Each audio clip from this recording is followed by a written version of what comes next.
தமிழ்நாடு காவல்துறை இதிலே காட்டுகிற மெத்தனம் உள்ளபடியே அதிர்ச்சி அளிக்கிறது. இதில் விஜய் மீது ஏன் வழக்கு பதிவு செய்யவில்லை? புஷி ஆனந்த் மீது வழக்கு பதிவு செய்வதற்கு என்ன முகாந்திரம் இருக்கிறதோ அந்த முகாந்திரம் விஜய்க்கு இல்லையா? புஷி ஆனந்தோடு இருக்கிற மற்றவர்கள் மீது வழக்கு பதிவு செய்கிற போது இன்னொருத்தர் அருண்ராஜ் என்று கருதுகிறேன், அவரும் உடன் இருந்து இந்த செயல் திட்டங்களை எல்லாம் வகுத்து கொடுத்தவர் தான். அவர் மீது ஏன் வழக்கு தொடுக்கவில்லை?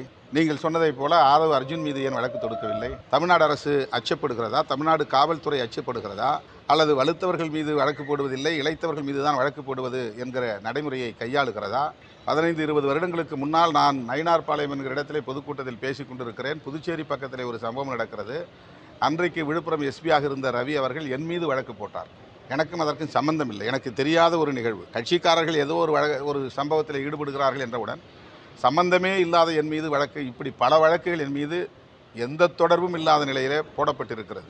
காவல்துறையின் இந்த அணுகுமுறை ஏற்புடையதல்ல. எதற்காக அச்சப்படுகிறார்கள்? யாருக்காக அச்சப்படுகிறார்கள்?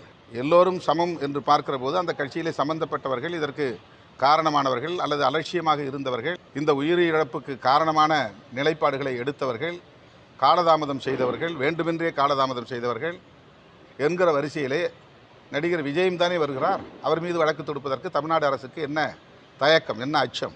இந்த அணுகுமுறை ஏற்புடையதல்ல.